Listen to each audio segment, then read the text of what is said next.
Hey guys, welcome back to my channel. आज मैं आप लोगों के लिए लेकर आई हूँ एक चाइनीज ड्रामा की एक्सप्लेनेशन जिसका नाम है सी इज द वन। लेकिन एक्सप्लेनेशन शुरू करने से पहले वीडियो को लाइक कर दीजिए, चैनल को सब्सक्राइब कर दीजिए, एक कमेंट कर देना एंड अपने दोस्तों के साथ शेयर कर देना। तो चलो एक्सप्लेनेशन शुरू करते हैं। एपिसोड 1 की शुरुआत में हमें एक लड़की दिखाया जाता है जिसका नाम है यानशिया, जिसका आज मैरिज होता है, परंतु वो बिल्कुल भी खुश नहीं हुई होती है क्योंकि ये एक बिजनेस मैरिज है और सिया ने उस लड़के को आज तक कभी देखा ही नहीं है। ऊपर से मैरिज हॉल में पहुंचने के बाद उसे ये पता चलती है कि वो लड़का तो आज भी आया ही नहीं है बिजनेस की वजह से, तो उसे अपने पापा के साथ ही चलना पड़ता है।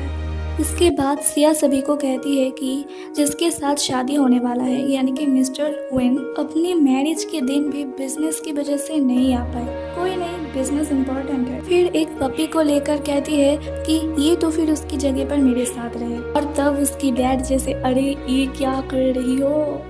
फिर सिया कहती है कि मिस्टर वेन के लिए हर एक सेकंड पैसे कमाना इम्पोर्टेंट है, इसलिए मैंने भी डिसाइड किया है कि अब मैं भी पैसे कमाने जा रही हूँ। और ये कहकर ही वो मैरिज हॉल से भागने लगती है। फिर सिया सभी को मार के वहाँ से भागने लगती है। तभी मिस्टर वेन भी वहाँ पर अपने असिस्टेंट के साथ पहुँच जाता है और देखता है कि उसकी दुल्हन भाग रही है। फिर सिया वेन के असिस्टेंट को गाड़ी से निकालकर वो खुद गाड़ी लेकर भाग जाती है। उसे नहीं पता होता है कि कार के पीछे कोई बैठा भी हुआ है या नहीं। फिर कुछ देर बाद जब सिया को पता चलता है कि पीछे कोई बैठा हुआ है तो वो डर के ब्रेक लगाता है और उसके बाद दोनों कार से बाहर आता है। बाहर आकर सिया वेन से माफ़ी मांगती है ऐसा करने की वजह से और कहता है कि मैं क्या करती, मेरे पीछे कुछ बदमाश लोग दौड़ रहे हैं। सिया को अभी भी पता नहीं हुआ होता है कि वही वेन है, पर वेन को पता है कि वही सिया है। ये दोनों जब बाहर बात कर रहे थे तभी एक चोर आकर पीछे से इन दोनों की कार मतलब वेन की कार लेकर भाग जाता है। ये कर सिया उसे पकड़ने जाती है, पर उससे पहले अपना वेडिंग ड्रेस फाड़ कर छोटा कर लेता है और अपना शूज भी बदल लेता है ताकि वो अच्छे से दौड़ सके। फिर सिया तो भाग के चली जाती है और ये आंटी वेन को पकड़ता है शूज के पैसे के लिए। अब वेन को भी पैसे देने पड़ते हैं और फिर दिखाया जाता है सिया एक वंडर वुमन की तरफ उस कार के पीछे दौड़ने लगती है चोर को पकड़ने के लिए और आखिरकार वो कार को रोक लेती है, चोर को पकड़ लेती है। और सिया को इस तरीके से दौड़ते देख वेन जैसे अरे बाप रे ये लड़की है या कुछ और। फिर ये दोनों कार से लगते हैं तो सिया कहती है कि अब तो आप मुझे माफ़ कर देंगे ना आपकी कार इस तरीके से लेकर जाने के कारण से, क्योंकि आपकी कार तो मैंने ही चोर से बचाया। तो वेन कहता है कि हाँ ठीक है, पर अब तुम ये तो बताओ कि तुम्हें जाना कहाँ पर है। तो सिया पहले कहती है कि मुझे मेरी घर जाना है। फिर कुछ देर बाद कहता है अच्छा ठीक है मुझे यहीं पर उतार दो। तो वेन सोचता है कि ये अपने घर जाएगी, इसके लिए तो ये वेडिंग से भाग नहीं रही थी। फिर पूछता है कि अच्छा तुम वेडिंग से भाग क्यों रहे थे।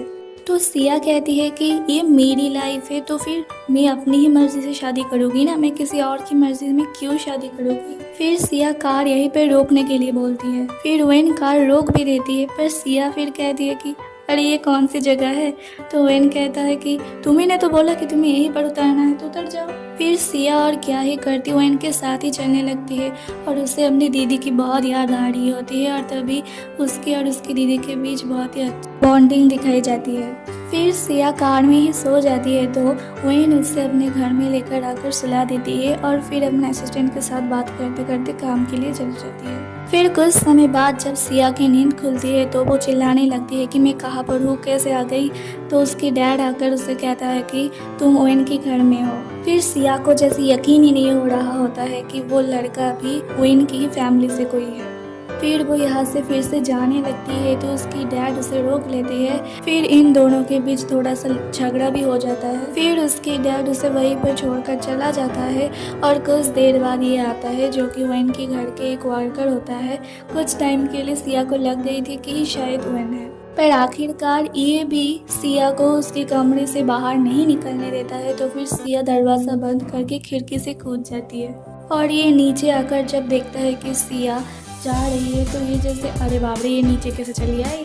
तो सिया भी उसे देख जल्दी से दौड़ने लगती है। तो एक कार जो वहीं पे खड़ा हुआ था उसमें चढ़कर वो फिर से भाग जाती है। तो वो वर्कर जल्दी से वेन को फ़ोन कर ये खबर देती है कि सिया फिर से भाग गई है। तो तब हमें पता चलता है कि वेन ने जानबूझकर उस कार को वहाँ पर छोड़ा तो उस कार में जीपीएस सेट करके ताकि सिया जहाँ भी जाए उसको पता चल जाए। फिर वेन भी उसको फॉलो करने के लिए निकल जाता है। फिर दिखाया जाता है कि रात होने को आई है और बारिश भी होने वाली है, पर फिर भी सिया इधर उधर भटक रही है और तभी वो एक एक्सीडेंट होने से बार बार बची, पर उसकी कार जाकर कुछ बक्सों में जाकर ठुक गई। फिर कार भी बंद हो जाती है। वो बाहर निकलकर देखती है कार की हालत, तो तभी कार का दरवाज़ा भी लॉक हो जाता है और ऐसी सिचुएशन में बारिश भी शुरू होना था। तो ये एक बक्से के अंदर बैठ जाती है छुपकर और तभी वेन आती है कि हीरो की तरह बचाने के लिए। वेन को देख सिया कहती है कि ये सच में तुम हो, और फिर इस तरीके से पकड़ के देखने लगता है। फिर वेन सिया को अपनी कार से लेकर जाती है और सिया फिर से घूम फिर कर वेन के ही घर में चली जाती है। फिर सिया कार से उतरकर वेन को ही बाय कह के जाने के लिए बोलता है, मतलब अगर उसी को बाय करके भेज रहा है। तो वेन सोचती है अरे बाप रे, इसको तो अभी तक समझ में नहीं आई कि मैं ही वेन हूँ। फिलहाल अभी तो वेन कुछ कहता भी नहीं है, बस उसे एक नया फ़ोन दे देता है ये कहकर कि जब भी उसे कोई ज़रूरत हो तो वो उसको फ़ोन कर सकता है। फिर सिया कमरे में आकर सोचती है कि वो बार बार अपनी खुद की डेस्टिनी ढूंढने के लिए जा रही है, पर उसकी डेस्टिनी बार बार यही पढ़ाकर ख़त्म हो रही है। और तभी कमरे में लाइट चली जाती है और कोई उसके कमरे में एंट्री करता है, और इसी के साथ ये ड्रामा की फर्स्ट एपिसोड यहीं पे ख़त्म हो जाती है। इस ड्रामा की आगे के एपिसोड्स देखना चाहते हो तो प्लीज़ वीडियो को लाइक कर देना, चैनल को सब्सक्राइब कर देना एंड कमेंट में भी यस लिख देना। तो ठीक है, अपना ध्यान रखना, दूसरों का भी ध्यान रखना। Bye bye.